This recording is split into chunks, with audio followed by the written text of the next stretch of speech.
Buenas tardes. Bueno, en una nueva cápsula de las clases de Derecho Internacional Público de la Universidad de Concepción, y esta vez para tratar un tema muy específico y muy importante, como es el individuo como sujeto del derecho internacional. Tengo el gran gusto y la alegría, además, y el honor de poder conversar con Francisco Cox, abogado especialista en derechos humanos, quien además ha trabajado en instancias internacionales, fue nombrado por la Comisión Interamericana de Derechos Humanos de la OEA como uno de los 5 expertos encargados de investigar la desaparición de 43 estudiantes de Ayotzinapa en México. A mediados del 2019, además, nombrado en el panel de expertos para asesorar al comité para poder elegir el próximo o la próxima fiscal de la Corte Penal Internacional.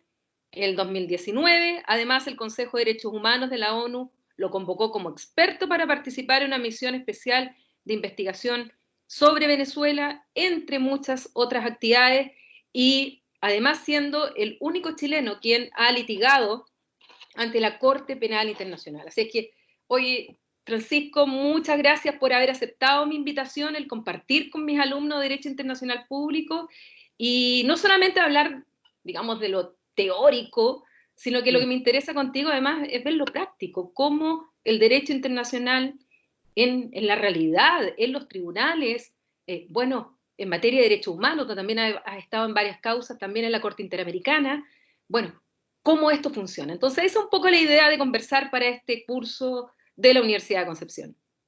Bueno, muchas gracias por la invitación y además que yo le tengo un cariño especial a la Universidad de Concepción porque yo soy de las primeras camadas de la Diego Portales y nos examinaban ustedes cada vez, entonces yo tiritaba, así que empatizo con tus alumnos sobre el estilo de enseñar Derecho en la Universidad de Concepción, que a veces es un poco intimidante.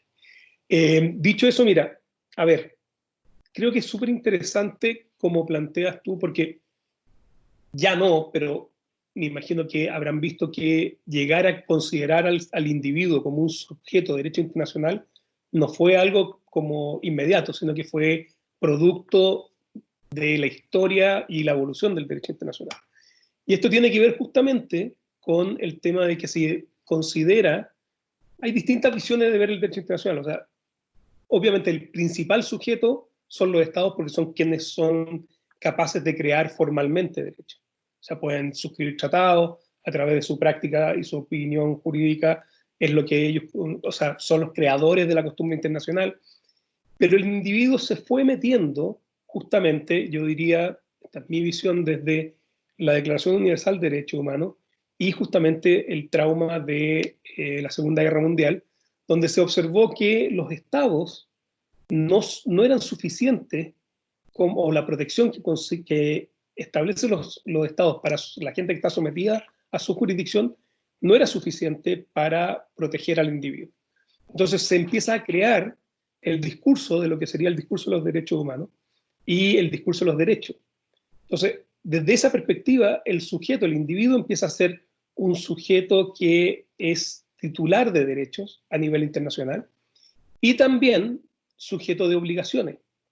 Esto fundamentalmente, que no sé si lo vamos a abarcar, pero en el derecho internacional humanitario, donde grupos armados que no son propiamente Estado, pero tienen control territorial, están sujetos a las normas de derecho internacional y también a través del concepto de los crímenes de lesa humanidad, donde se abarca a funcionarios públicos, pero también se abarca a funcionarios privados o grupos armados que tienen la capacidad de implementar una política, como exige el Estatuto de Roma, que codificó lo que era la costumbre internacional sobre este tema de los crímenes de lesa humanidad.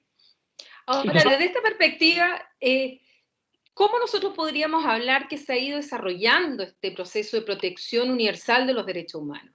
En el ámbito universal, regional, ¿se avanza rápido? ¿Los estados están dispuestos realmente a ceder? Porque en definitiva igual significa ceder competencias soberanas en materia de jurisdicción internacional muchas veces.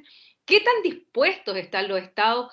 ¿Qué estados han estado más dispuestos que otros a avanzar y realmente darle protección al individuo frente a la violación a los derechos humanos? incluso de ellos mismos, porque en definitiva ellos crean la norma para ser aplicada a ellos mismos. ¿Cómo se ha dado en la evolución post-Segunda Guerra Mundial estos sistemas de protección? Yo te diría que ha sido lento y en un momento como en los años 90 se consideró que el discurso de los derechos humanos había triunfado y que el lenguaje, hay un profesor destacado que fue profesor mío cuando hice mi maestría en Columbia, Louis Henking, que hablaba como la era de los derechos y que donde él planteaba justamente que el discurso, el lenguaje, el imaginario de los derechos se había consolidado. Y es cierto que hay estados que son más reticentes. Por eso, por ejemplo, tú verás que no hay un sistema regional en los países asiáticos de protección de los derechos humanos. Tenemos el sistema europeo, tenemos el sistema africano y tenemos el sistema interamericano. Yo te diría que desde el punto de vista de evolución, quizás quienes han dado el paso más vigoroso y más contundente en torno a darle legitimidad activa, esto es, que los propios individuos puedan comparecer ante los órganos internacionales como calidad para gatillar que se active un proceso judicial, es justamente el sistema europeo. El sistema interamericano está entre medio, porque tú en el sistema interamericano, y esto muy rápidamente, para poder acceder a la Comisión Interamericana y después a la Corte Interamericana, tienes que agotar primero el recurso interno, es decir, tienes que darle la posibilidad al Estado que enmiende la violación que la persona está denunciando. Si el Estado no da respuesta satisfactoria, es entonces cuando tú puedes recurrir a la Comisión Interamericana, y si logras convencer a la Comisión Interamericana, recurres a la Corte Interamericana. Pero tú como ciudadano de nuestra región no puedes acudir directamente a la Corte Interamericana. El sistema europeo tenía un sistema similar, sin embargo en 1998 cambia con un protocolo y entonces los individuos pueden acceder directamente, agotando también recursos internos, pero acceder directamente a la Corte Europea de Derechos Humanos. Entonces, ahí tú tienes una clara visión o una clara muestra de cómo el individuo es efectivamente un sujeto de derecho en el sistema europeo. En el sistema interamericano todavía está el filtro de la Comisión Interamericana, pero una vez que tú accedes a la Corte, ya puedes representarte y la víctima puede representarse a través de abogados o por sí misma. La Corte ha creado un organismo que si es que tú no tienes abogado o abogada, te asigna uno para que te represente y ellos litigan tu caso frente a la Corte con tu comparecencia, si es que hay audiencias públicas y así lo estima la Corte y tú eres ofrecido como prueba. Y entonces ahí tú puedes, dentro de lo que es el informe de la comisión, o sea, la comisión emite un informe diciendo, ¿sabe qué? Usted, Estado, es responsable por estas violaciones. Si el Estado no enmienda o no, entonces se demanda al Estado y esa demanda es la que después tú, esos hechos, puedes como víctima calificarlos jurídicamente distintos, pero estás casado, por decirlo, por los hechos que establece la Comisión Interamericana. Y como te decía, en el sistema europeo tú puedes acceder directamente. Tú, como ciudadano, puedes denunciar a tu Estado, una vez que ha agotado los recursos internos, ante la Corte Europea de Derechos Humanos. Perdón, en paralelo con esto, yo creo que uno de los movimientos más interesantes es justamente la creación de la Corte Penal Internacional. ¿Por qué? Yo no sé, tus alumnos son muy, muy jóvenes, pero les debiese sonar, si es que han visto algunas películas o saben de historia, el conflicto de la ex Yugoslavia y el genocidio de Ruanda. Ahí el Consejo de Seguridad, que es un órgano de Naciones Unidas, creó dos tribunales ad hoc, como el juicio de Nuremberg equivalente, donde se iba a juzgar a personas. Y esto es sumamente importante porque muchas veces incluso destacados abogados y abogadas creen que la Corte Penal Internacional es un tribunal de derechos humanos. No es un tribunal de derechos humanos, sino que es un tribunal penal, que se juzga a individuos. Entonces, aquí tú nos juzgas en la Corte Penal Internacional, en el Tribunal de la ex Yugoslavia, en el Tribunal de Ruanda, nos juzgas a la ex Yugoslavia, a Ruanda o en la Corte Penal al país que está bajo investigación o que se ha abierto un caso en su contra, sino que juzgas a las personas concretas que cometieron crímenes de lesa humanidad o crímenes de guerra.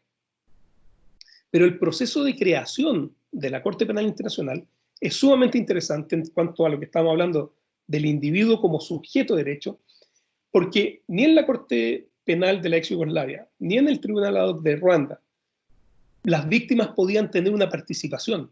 Era simplemente la fiscalía de esos dos tribunales quien representaba los intereses de las víctimas y seguía adelante, algo como más similar a lo que es el common law en materia penal, que la víctima no tiene representación.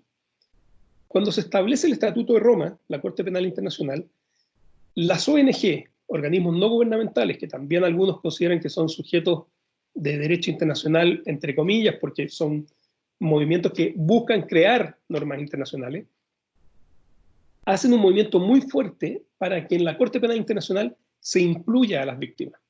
En esa misma línea se conjugan los intereses de las víctimas y de las organizaciones no gubernamentales pro Corte Penal Internacional con los intereses de aquellos países que venimos de una tradición continental, que tenemos representación de víctimas en nuestros procesos penales y por lo tanto se crea una participación de las víctimas, que está consagrado en el artículo 68 del Estatuto de Roma, donde tú puedes, como víctima, postular para ser partícipe de este proceso y por lo tanto designar abogado. Y eso es lo que yo soy respecto de víctimas en Uganda. ¿Nos puedes contar un poco del caso en el cual tú estás participando y efectivamente, y te vi por streaming también alegando ahí en la Corte Penal Internacional, tu rol como abogado de víctimas en un caso particular en África y además para ti qué significa como experiencia el estar litigando y en un tema que no es cualquier tema, porque los casos que llegan a la Corte Penal Internacional, tal como tú señalas, y que son los que están en el estatuto, son los más graves de los graves que se pueden cometer en el mundo. Entonces, eso también tiene un elemento emocional muy fuerte, y algo vamos a hablar también después de lo de México, que también tiene un elemento, una carga emocional muy fuerte por los casos. Entonces, si nos puedes contar un poco cómo ha sido tu participación y de qué se trata el caso. A ver, el caso es en el norte de Uganda, se establece, o sea, se produce una guerra una guerrilla en contra del gobierno de Museveni, que empieza el año 80, a mediados y fines de los 80, y que dura hasta como el 2007, perdón, el 2014.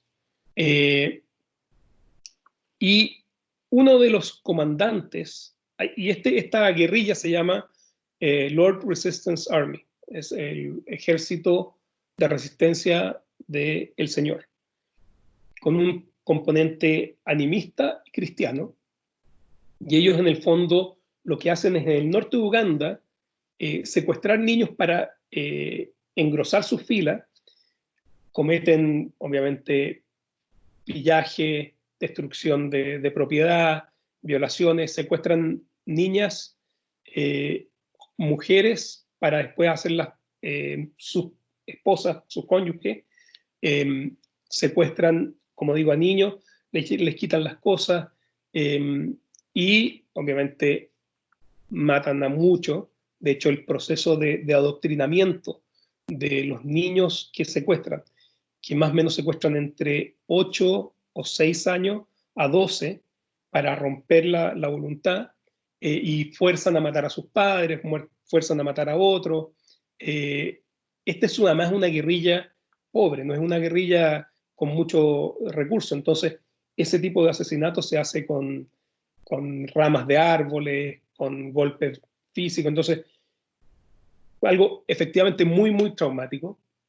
Y atacan a las poblaciones o a los campamentos que han creado como campamentos de refugiados, de desplazados internos, el gobierno para darles protección. Sin embargo, la guerrilla ingresa y obviamente secuestra niños y comete todo esto, esta crímenes de lesa humanidad y crímenes de guerra.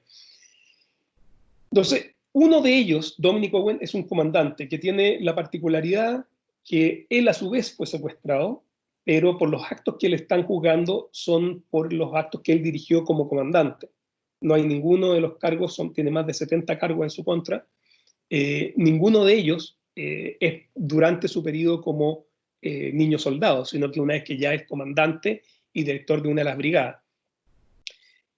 La forma en la que yo llego es porque el abogado, mi colega Joseph Manova, me invita, porque ve justamente lo de México, y que en un momento quiso crear unas clínicas de interés público y derechos humanos en la universidad en Uganda. Yo había sido profesor de la Diego Portales de Clínica de Derechos Humanos, y entonces participamos y nos nombran sus abogados, 2.605 personas de distintas comunidades, Lukodi, Abok y Odek, que son locaciones en el norte de Uganda. Y entonces nosotros nos reunimos, él obviamente mucho más que yo, pero yo he ido como 6 veces a visitar a nuestros clientes, donde les pedimos que nos den sus instrucciones, donde le informamos que estamos en el proceso. Y actualmente, cuando volví el 13 de marzo, fueron nuestros alegatos de clausura, hizo el alegato de clausura también la Fiscalía y también la Defensa, y con esto se pone término al juicio. Hubo una etapa de prueba, donde la mayor cantidad de pruebas la presentó la Fiscalía, después nosotros como representantes de las víctimas presentamos la prueba que nos permitió el tribunal, el otro equipo de representantes de víctimas también presentó pruebas, y después vino la prueba de la Defensa, y ahora estamos entonces esperando el fallo o el veredicto, y probablemente haya una audiencia de determinación de pena. Y en el caso de México, cuéntanos un poco, porque seguramente también los alumnos también son bastante jóvenes, tal vez algunos han escuchado qué es lo que pasó en México. También si puedes resumir ese evento que está teniendo consecuencias hasta el día de hoy en México, porque es una herida que todavía está abierta, y cuál fue tu participación y qué crees tú en definitiva que va a pasar además en la sociedad mexicana con ese evento tan dramático que, insisto, los ha marcado muchísimo en este país. Mira, lo de México creo que también sirve mucho para tu clase, porque es una de las grandes críticas que se hace en general al sistema de protección de derechos humanos, nacional e internacional, o sea, perdón, regional y universal. Yo diría quizás menos universal, pero regional mucho, es la demora que tiene los casos en pasar por todo este procedimiento. El agotamiento de los recursos internos, la concurrencia a la Comisión Interamericana, o sea, la denuncia ante la Comisión, después el informe y después la demanda ante la Corte. Y eso puede tardar 10 años en el proceso total. Esta es una de las grandes críticas que se hace y que muchas veces torna inefectivo a la Comisión Interamericana en términos de casos individuales, y se usa mucho para establecer ciertos como criterios jurisprudenciales, más que solucionar problemas, yo te diría, que están ocurriendo en el momento. Y esto fue una creación bastante genial y creativa, diría yo, de la Comisión Interamericana, los representantes de las víctimas, el Centro Pro Derecho Humano, Tlachinoya y Serapaz, y el Estado mexicano, que en el contexto de medidas cautelares, el procedimiento que yo les expliqué rápidamente, esto de acotar recursos internos, es para cuando tú presentas una denuncia individual. Si tu vida o tu integridad física está puesta en peligro, tú puedes pedirle a la Comisión Interamericana, sin agotar recursos internos, que te dé protección. Y eso se usa mucho por esta cosa del retardo, pero también por la urgencia, porque si yo espero todo, puede ser que las consecuencias de la violación no se puedan subsanar posteriormente por un mecanismo tan lento y tardío como es el normal. Entonces se presentan medidas cautelares. Y el Centro PRO, con los otros representantes de las víctimas, lo que hace es presentar medidas cautelares ante la Comisión Interamericana. Y en este contexto que están investigando la desaparición, el caso consiste en la desaparición de 43 estudiantes en la noche del 26-27 de septiembre de hace ya 5 años, en que, van a ser 6 en septiembre, en que unos muchachos ellos toman buses para ir a una manifestación. El bus los lleva a la central, al centro de una ciudad. Esa ciudad es cerrada, empieza un verdadero cerco policial y toman detenidos y se secuestran, desaparecen después a los muchachos, a 43 estudiantes, se lo entregan al narco y ellos desaparecen a los muchachos, pero hay una como coordinación entre fuerzas policiales municipales, estatales y federales con el narco, que es Guerreros Unidos, y con eso desaparecen los muchachos y hasta el día de hoy están desaparecidos. Pero desde el punto de vista del sistema interamericano, lo que hace es crear esto que se llama el Grupo Interdisciplinario de Expertos Independientes, el GIEI, que después va a replicar en Nicaragua y replicó en Bolivia también ahora, recientemente. Y es justamente en este mecanismo de medidas cautelares que dicen, el gobierno dice, bueno, nosotros estamos investigando esto, ustedes dennos asesoría técnica. Y es así como se ponen de acuerdo entre representantes de víctimas, Comisión Interamericana y Estado, de las 5 personas que pueden integrar este grupo para asesorarlos en la investigación penal, en las búsquedas, en vida de los muchachos y en cómo se relacionan con el sistema de víctimas que tiene el Estado mexicano. Hasta el día de hoy solo se ha logrado identificar a uno de los muchachos, se encontraron restos. La Fiscalía mexicana dio una versión que era que los 43 muchachos habían sido quemados en un basurero. Nosotros refutamos eso con pruebas científicas, contactamos a un experto en fuego, que el vínculo con Chile es que él participó en el incendio, por la Defensoría Penal Pública en el incendio de San Miguel, y fue quien nos asesoró para ver que efectivamente en la zona que ellos decían que se habían quemado 43 cuerpos, no se podrían haber quemado 43 cuerpos y que no había ningún rastro de que se hubiesen quemado 43 cuerpos. Y en eso quedó el gobierno de Peña Nieto, después de nuestro segundo informe, no quiso que siguiéramos investigando y no nos renovaron el mandato, por lo tanto tuvimos que salir. Y ahora el gobierno de AMLO, del presidente Andrés López Obrador, en conjunto con los representantes de las víctimas y la Comisión Interamericana, nos ha solicitado que sigamos asistiendo y por lo tanto estamos de nuevo asistiendo al fiscal, quien era el secretario ejecutivo de nuestro grupo. El fiscal se convirtió en el fiscal del caso Omar Gómez Trejo, que era nuestro secretario ejecutivo del GIEI, ahora es el fiscal que está investigando el caso. Entonces se han logrado bastante avance. Parte de las personas que, lo que nosotros logramos detectar también es que muchos de los supuestos imputados que dieron esta versión de la verdad histórica habían sido torturados y por lo tanto en este momento quienes lo torturaron están, al menos 2 están en prisión preventiva y hay uno que está prófugo con solicitud de búsqueda por Interpol. Ahora, volviendo un tema porque estábamos viendo, bueno, una situación particular en África, esta situación particular en América Latina. ¿Qué pasa con la protección, por ejemplo, de un asiático? Porque no tiene su sistema regional, no es avanzado como el europeo, o sea, no tienen. El africano no está tan avanzado, por lo que entiendo, como es el sistema europeo, cómo es el sistema interamericano. ¿Y qué pasa con el asiático? Porque ahí tendría que irse al sistema universal de protección. Y ese sistema universal, ¿qué características tiene? ¿Es fuerte, no es fuerte? ¿Sirve de algo? ¿Hasta dónde se puede llegar? Los estados, ¿cuánto han querido avanzar universalmente en la protección internacional de los derechos humanos? Bueno, ahí tienes ahí una de las críticas que se hace al sistema universal es que al no tener un órgano judicial, tanto el europeo como el regional y el africano tienen un órgano judicial. Y finalmente los órganos judiciales tienen una lógica de cumplir su función jurisdiccional, de determinar el derecho, de asignar responsabilidades.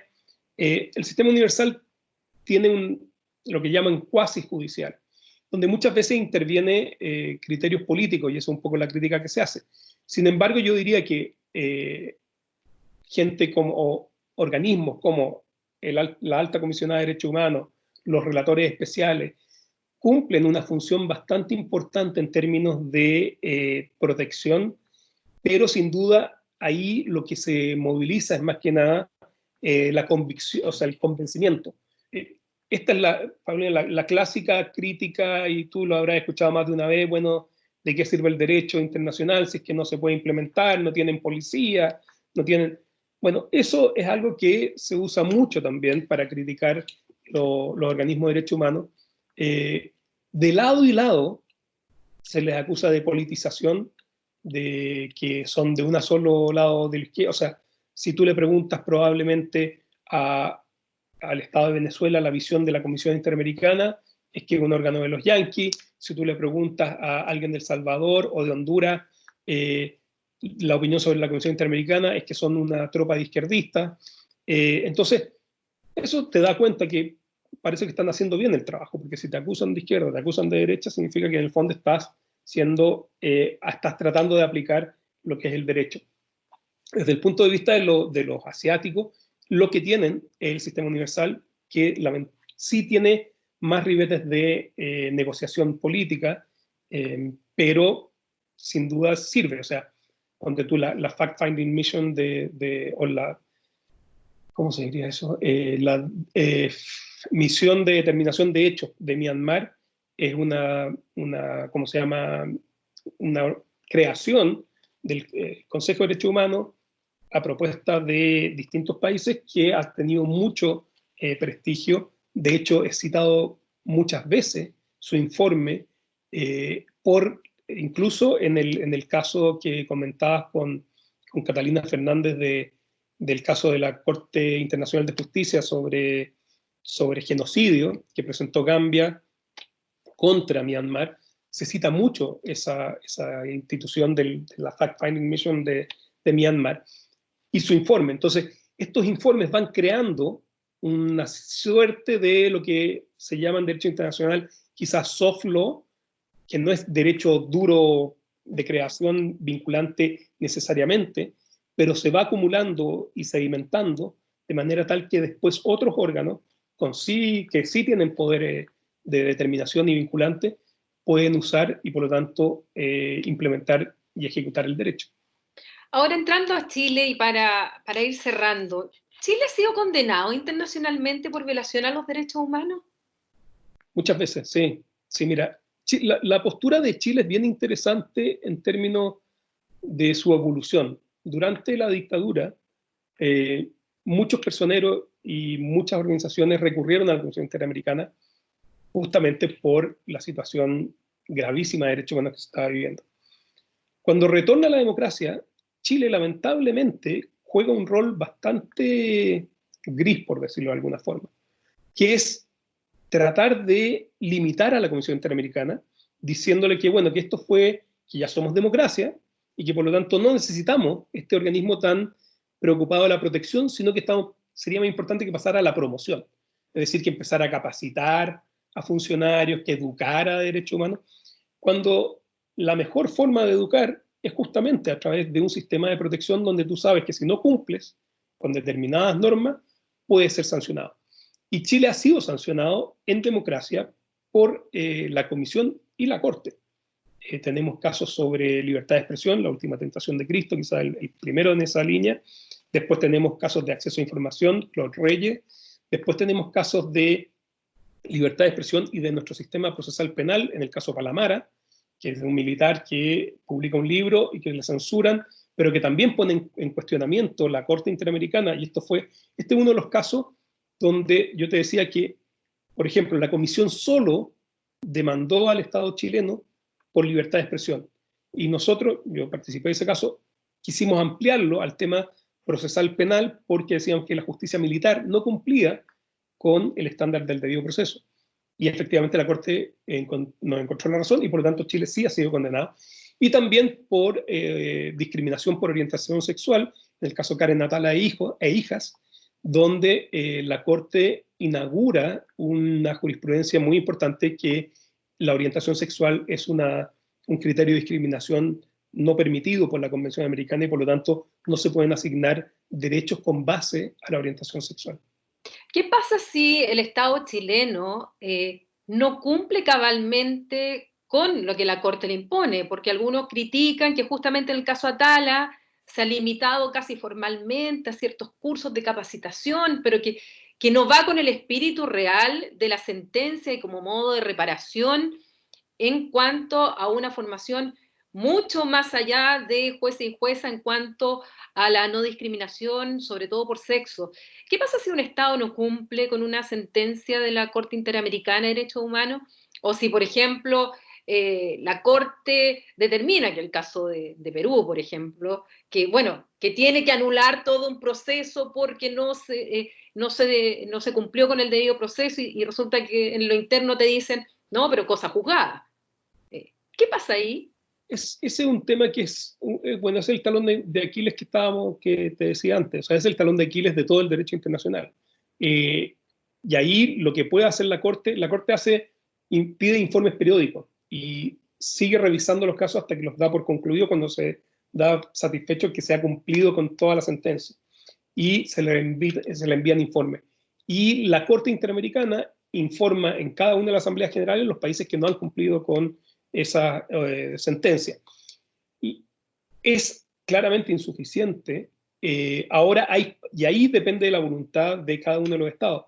Y hay países que han implementado legislación para hacer vinculante a nivel nacional la sentencia de la Corte. Entonces, muchas veces se establece en legislación que justamente se puede dar vuelta, o sea, se puede revisar, se establece un recurso de revisión como una de las causales que justamente hay una sentencia de la Corte que diga que hay una cosa juzgada formal, porque se violó el debido proceso, porque se violó la Convención Americana. Entonces, pero eso depende de cada Estado. La Corte Interamericana no puede meterse a cada país a decirle cómo tiene que estructurar su forma de cumplimiento de la sentencia.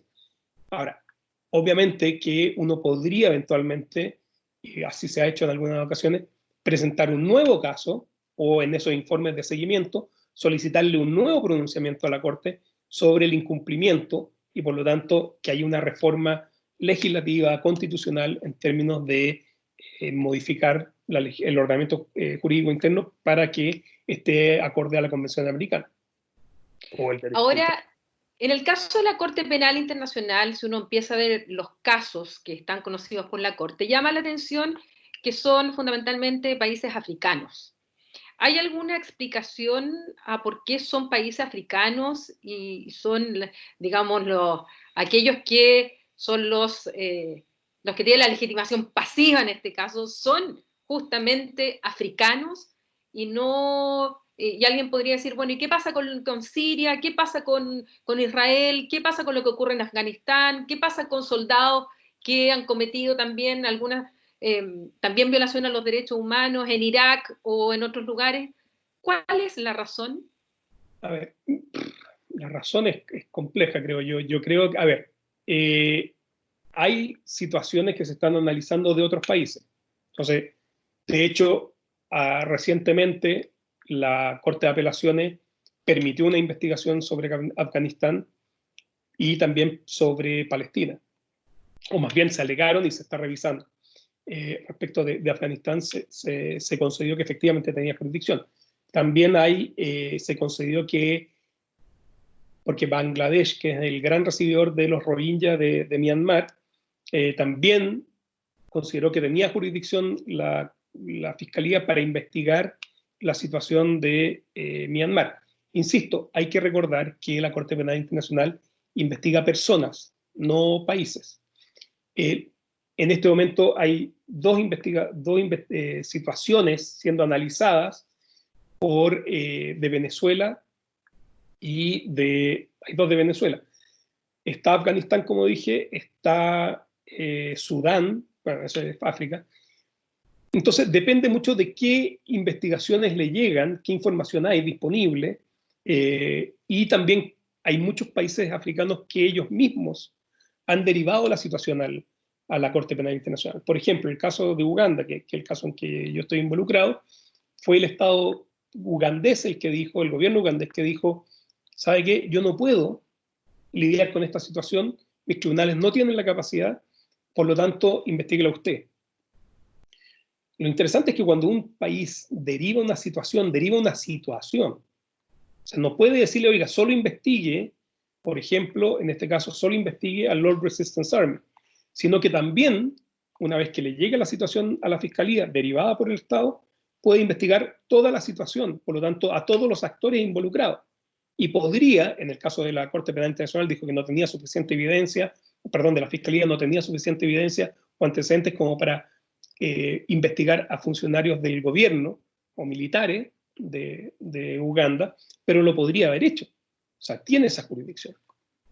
Entonces, la explicación, esa es una crítica que los gobiernos africanos han hecho muy duramente contra la Corte, diciendo que es una nueva forma de colonialización, la Corte Penal Internacional, que jueces mayoritariamente blancos, hombres, estén juzgando la situación de los gobiernos africanos y que no se investigue lo otro. Como te digo, eso es algo que la fiscal ha tratado de ampliar en su mandato, que ya está terminando, termina ahora, y por eso estamos en el proceso de selección del nuevo o nueva fiscal. Y como te digo, es algo que yo creo que está muy sensible en todas las personas que han postulado al cargo, porque sin duda que es una de las críticas que se hace, que es muy enfocado.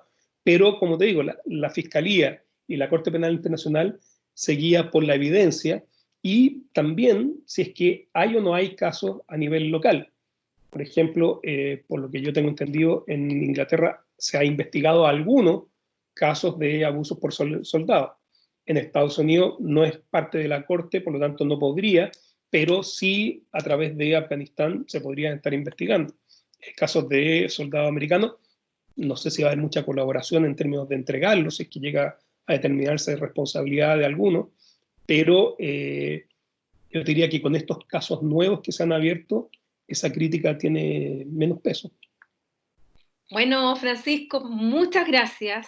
De Gracias. verdad, abordamos muchísimos temas, algunos que son bastante complejos, y tengo tantas preguntas y muchas más complejas aún que hacerte, pero bueno, se lo dejaremos para cuando salgamos del confinamiento y nos podamos juntar ahí a tomar, no sé si mezcal o cerveza belga, bueno, ahí veremos. Eh, pero pronto, ojalá sea pronto. Así que muchas gracias de verdad por colaborar con nosotros, con el curso de Derecho Internacional, y además por compartir tu experiencia, tus conocimientos en este tema que a veces crea tensiones entre los estados, las ha creado en nuestro país, que muchas veces existe ignorancia derechamente de cómo funciona la jurisdicción internacional, y sobre todo en materia penal internacional, y también de cuándo tiene o cuándo no tiene competencia la Corte, que no entramos ni siquiera en ese tema, pero que también son temas bastante importantes que, bueno, más adelante tal vez nos encontremos en una nueva ocasión. Así que muchas gracias y espero que estés también muy bien. Muchas gracias y cuídense. Chao. Chao.